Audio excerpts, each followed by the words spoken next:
What is a mind trick you know of?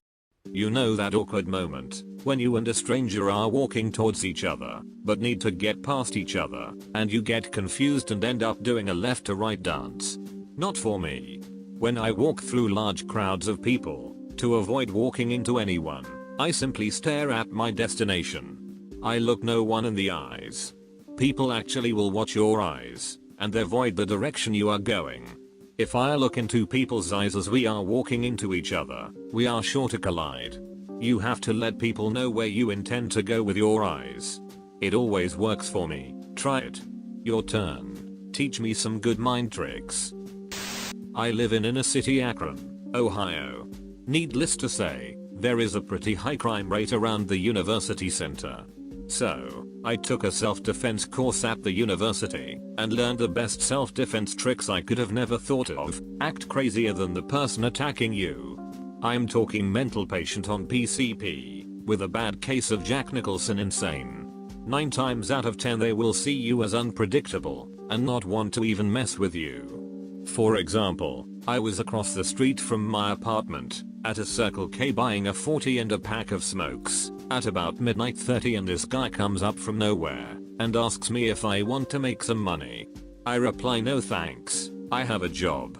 The clerk behind the window disappears to get my stuff and I'm stuck outside in the open standing right next to what amounts to drug selling would be burglar.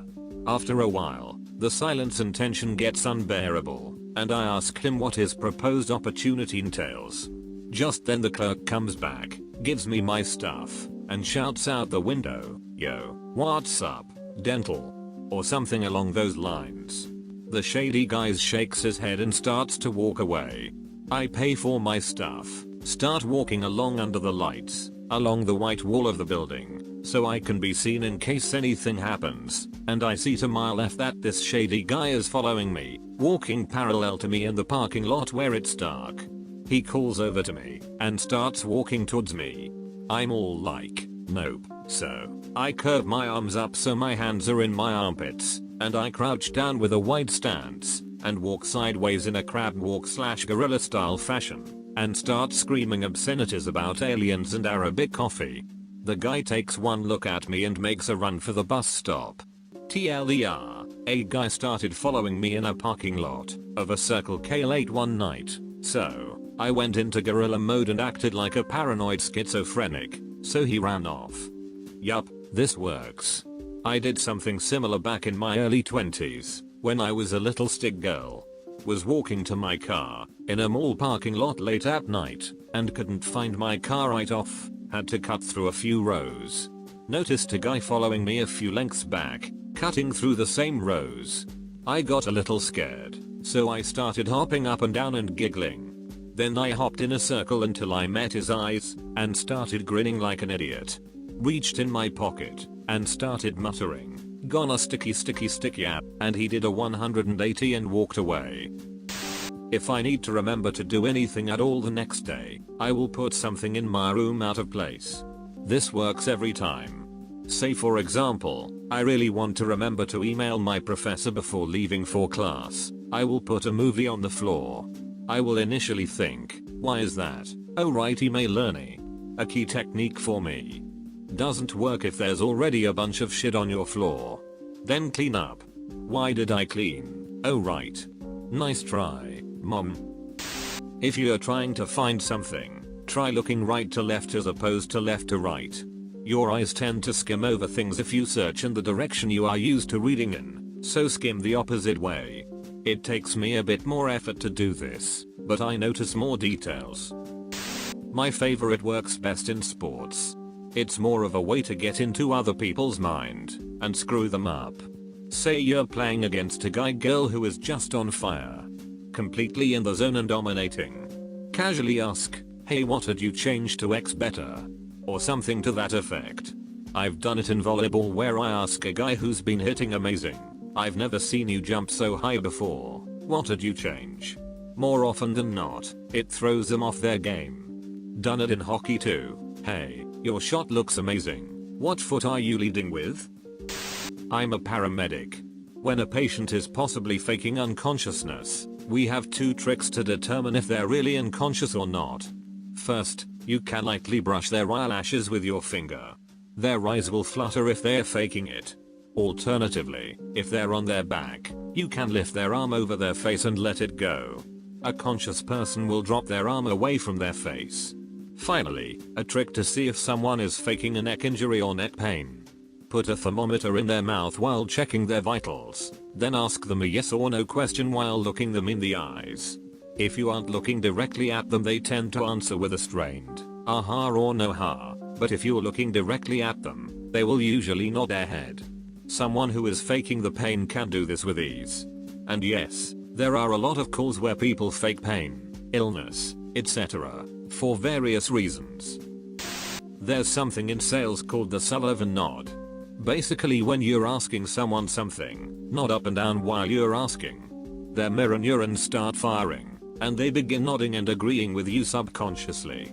60% of the time it works every time. During a job interview, you want to keep eye contact with the person you're talking to. It makes you seem more alert and confident. Here's the trick. Every 5 or 10 seconds switch the eye you are looking at. It's such a small motion that the other person can't see it, but it makes your eyes look like they're sparkling, which makes you look very interested in what the other person is saying. Probably works for dating too. Clarification. Some people have asked for clarification on how this is supposed to work. On the small motion part, you have to be a few feet away from the other person, otherwise the angle your eyes have to shift to look at the other eye is easily noticeable. On the sparkling, since your eyes aren't perfectly spherical, when they move the reflection of any light in the room changes slightly. If the movement is small enough, all the other person sees is the light's reflection moving on your eye, thus sparkling. Disclaimer: apparently some people can tell what you're doing and find it very annoying. If you're trying this and you get weird looks, you should probably stop. The door in the face technique. The general idea is that you ask someone for a huge favor, which you're relatively confident they'll say no to. Then you ask them for a small favor. Subjects who initially refuse the huge favor have a much higher compliance rate on the small favor than if you just ask directly for the small favor, or if you present both at once. If they end up saying yes to the huge favor, that's also good. Hey, can you set up a threesome with you and your sister this weekend? No? How about just a blowjob then? Like that? Exactly like that, although you usually have to be careful not to outright offend them on the first request. So you're saying I shouldn't ask them while slowly stroking my penis, looking them dead in the eye, alternating each eye every 10 to 15 seconds, so as to appear interested and or twinkling, nodding my head up and down while asking, and flicking my fingers through their eyelashes to determine if they are faking unconsciousness, okay? When trying to get away with something sketchy, not illegal per se, but frowned upon, walk into the place like you own it. Don't glance around, don't even stop for a second or look confused. 9 times out of 10 nobody will question you. You can get away with lots of things that way. And be a white person. That works best. Sad, but true.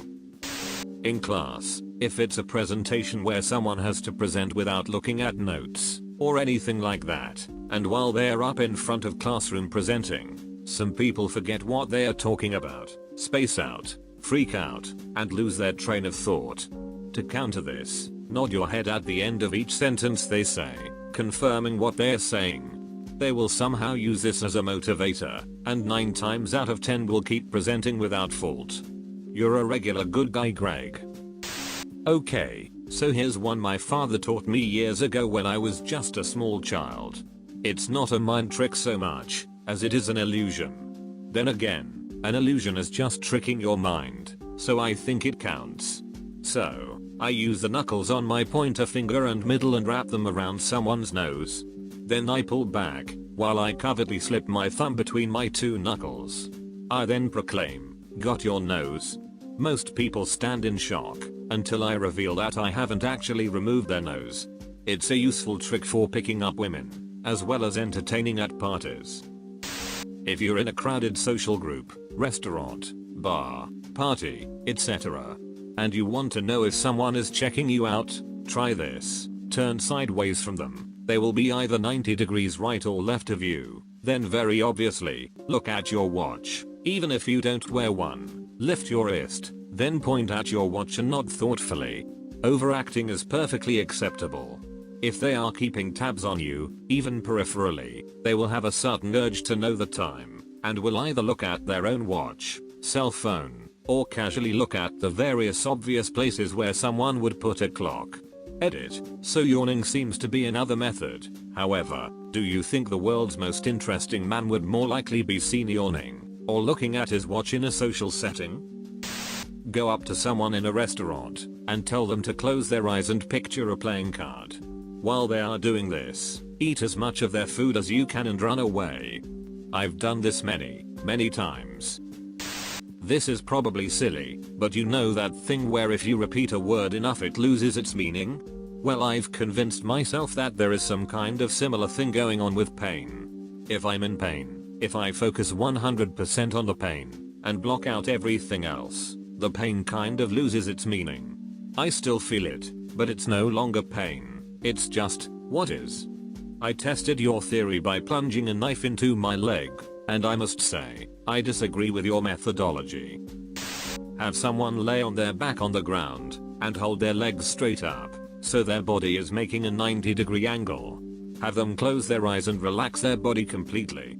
Hold that position for about 60 seconds, then very slowly start lowering their legs towards the ground. It's critical they keep their eyes closed, and ask them to tell you to stop when they feel their legs are about to hit the ground. They will always say stop way before it hits the ground, and then you say, well now I'm going to drop your legs through the floor, and keep lowering their legs down onto the ground slowly. It feels really weird and always works, but I guess it's more of a mind/body trick. The blood drains out of their legs, and with their eyes closed they can't get a good read on where their legs are. I think this one is pretty well known by now, but when high-fiving, look at their elbow and you'll never miss. I tell people that the trick is to actually look at their own elbow, and then I give him a good smack in the face. If you ask a question, and receive only a partial answer, respond with polite silence. Simply wait. A more complete answer will usually follow. I guess it doesn't work online. Seems to me that it worked perfectly.